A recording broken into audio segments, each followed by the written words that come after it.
Ustedes saben, por ejemplo, cuando un artista hace una obra, ya sea una canción, una película, pinta un cuadro, los artistas le prestan atención cuando van a desarrollar una obra a una cosa. ¿Ustedes saben qué es esa cosa a los que ellos le prestan mucha atención y tratan de desarrollar? Esto me lo enseñaron una vez. Cualquier cosa después vayan a hablarlo con el que me lo dijo.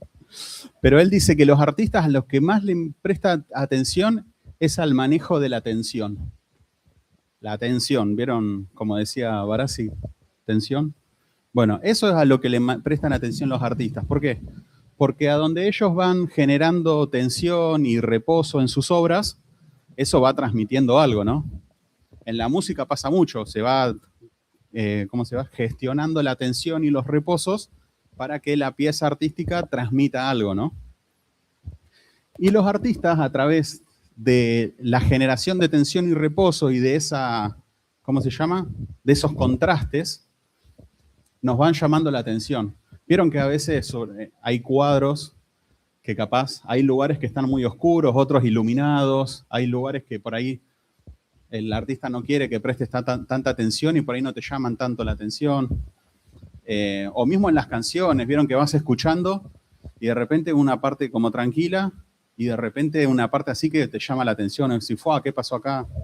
En las películas, ¿no? Que a veces vieron las películas de suspenso, que está todo tranquilito así, de repente pasa algo y nos pega un grito, un salto, porque son cambios y contrastes de tensión muy fuertes, ¿no?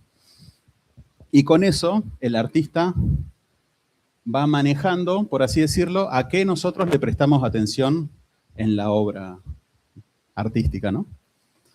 ¿A quién les hace acordar eso? ¿No? El manejo de la atención, de nuestra atención. Por acá dicen al enemigo. Y yo creo que sí, que el diablo muchas veces hace eso con nosotros, ¿no?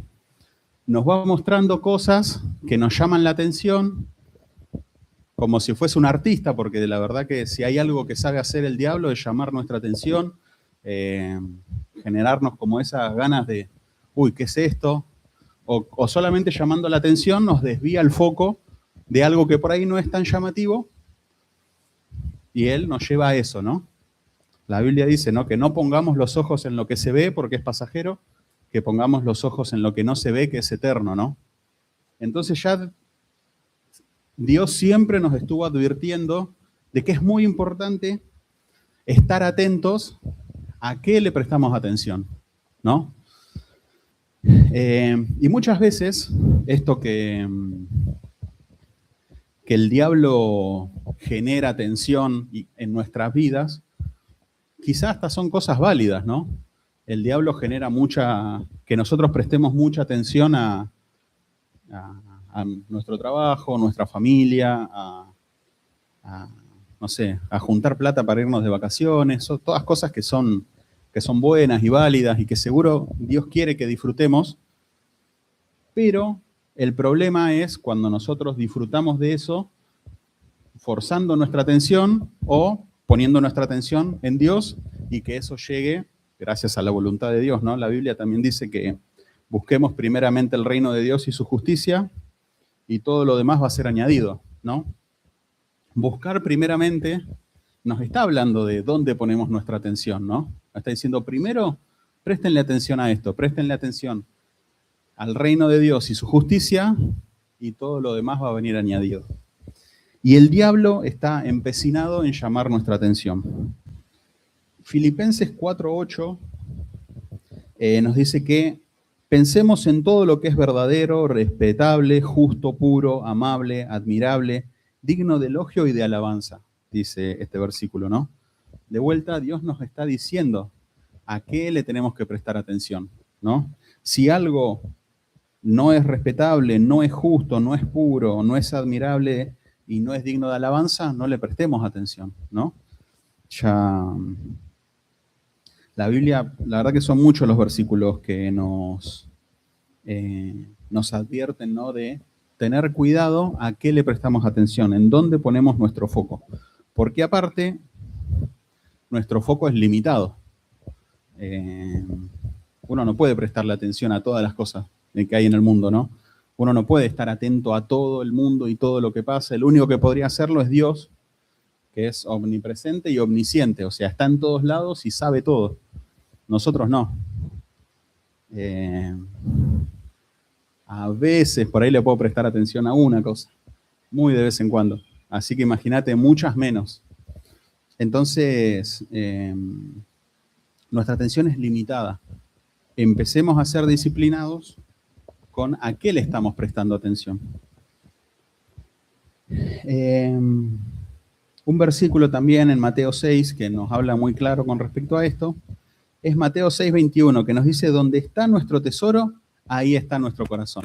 Este versículo antes también nos habla de no hacer tesoros en los cielos, en la tierra, porque se desgastan, se arruinan, que hagamos tesoros en el cielo, que esos son eternos, ¿no? Y no hay nada que los arruine. De vuelta, ¿dónde estamos poniendo nuestra atención? ¿A juntar tesoros acá en la tierra o a juntar esos tesoros en el cielo que son eternos? ¿No? Y ahora, hablando un poco de la atención, les quiero dar un ejemplo de alguien que no es un discípulo, no es alguien real, es una historia de una persona del lejano oeste, ¿no? De chico a mí siempre me gustaron los videojuegos en la compu y eso dedicaba, están mis padres de testigo, muchas horas a eso, ¿no? Y en parte en mi época que estaba en auge ir al ciber y íbamos al ciber, pasamos horas, siempre jugamos muchos videojuegos, ¿no? Pero, y a medida que fui creciendo también me gustaban. Y cuando tenía como 20 y tantos, en una época salió un juego que trata de esta persona, que es un forajido de la ley, por así decirlo, del lejano oeste, ¿no? Y en el momento donde a las bandas de delincuentes de esa época, no me acuerdo cómo se llaman ahora, los empezaban a perseguir porque la civilización empezaba a avanzar y ellos como que los tenían que eliminar, ¿no? Y entonces los iban persiguiendo, ¿no? Él es una persona que cuando era muy chico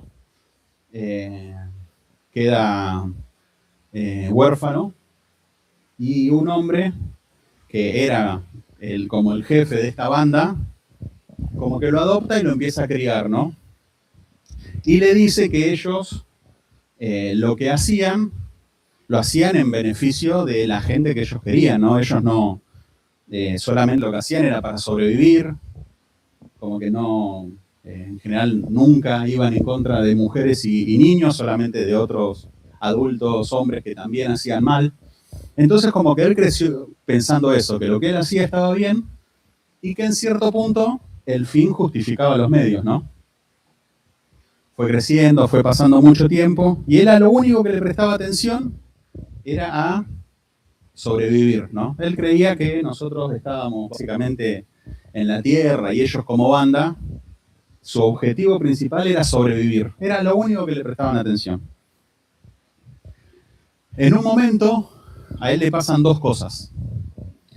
Al jefe de esta banda, como que tuvieron un fracaso muy grande, quisieron hacer un trabajo, por así decirlo, les salió mal, y de ahí empezó a irles todo mal, ¿no? Y el jefe de esta banda, al estar frustrado porque eso no funcionó, empezó a mover sus valores, ¿no? Ya no le importaba si al que le tenían que robar era alguien que hacía el mal o no, ya no les importaba si en el medio salían lastimados menores o otros chicos, como que el chabón había empezado a hacer desastre.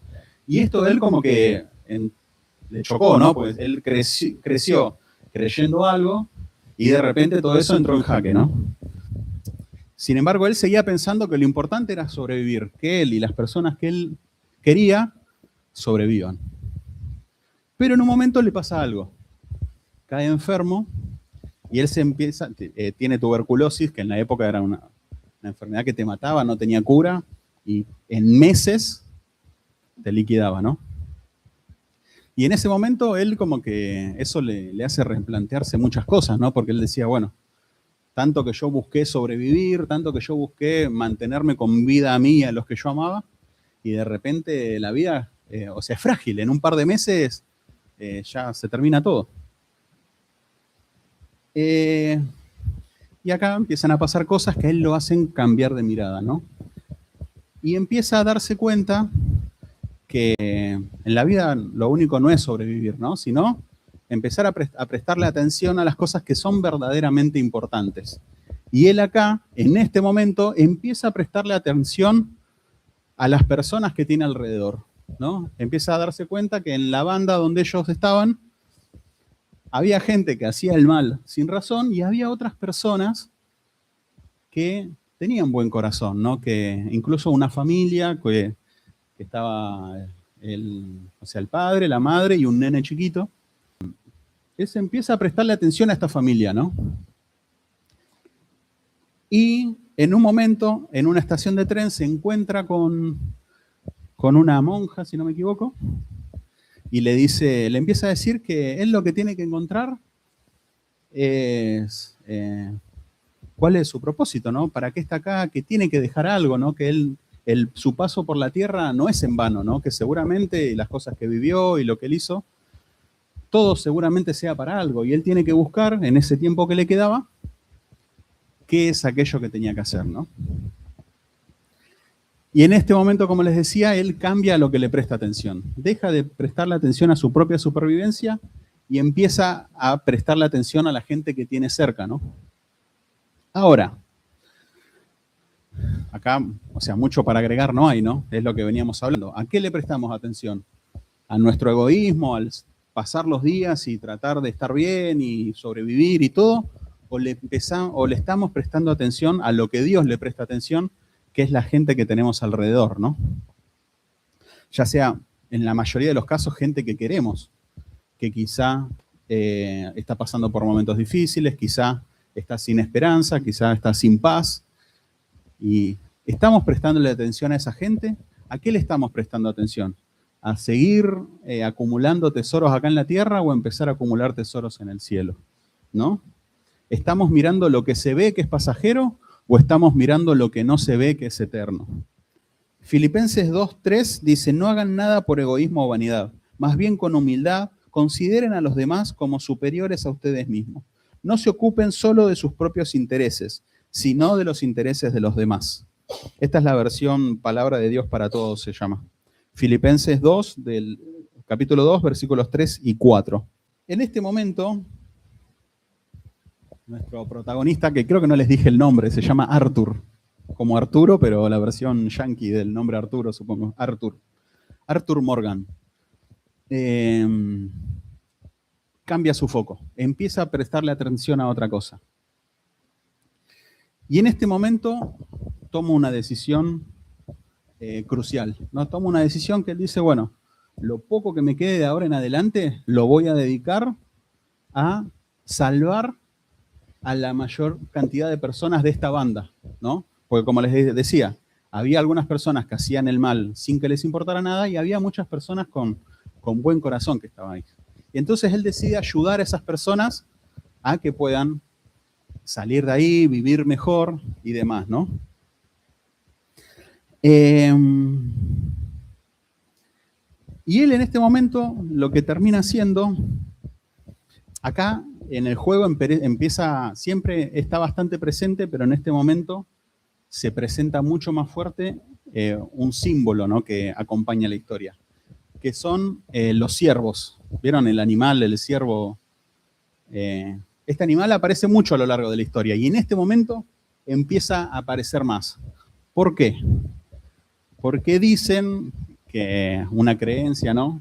No es algo bíblico, les cuento porque es parte de la historia, no es que nosotros vayamos a creer esto, pero dicen que los ciervos a las tribus originarias de esa zona, ¿no? Del norte de América, ellos decían que los ciervos se dejaban cazar a propósito, porque eran animales mansos, que siempre que ellos estaban pasando una necesidad, aparecía un ciervo que se dejaba matar sin quejarse, sin nada, se sacrificaba para alimentar a la tribu.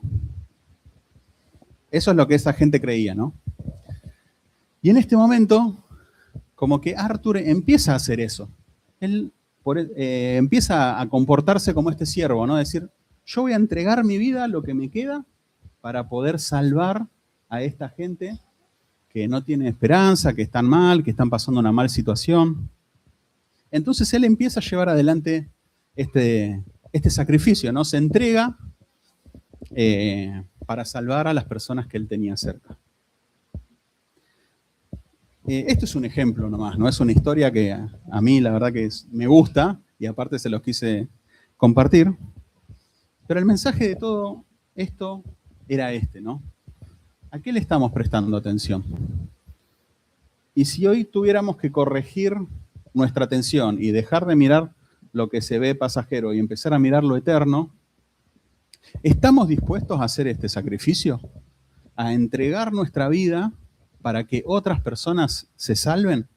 La Biblia habla mucho de la ayuda, ¿no? Habla mucho de las personas que pasan necesidades, habla mucho, incluso en Mateo 25, cuando dicen que Dios nos va a decir, ¿no?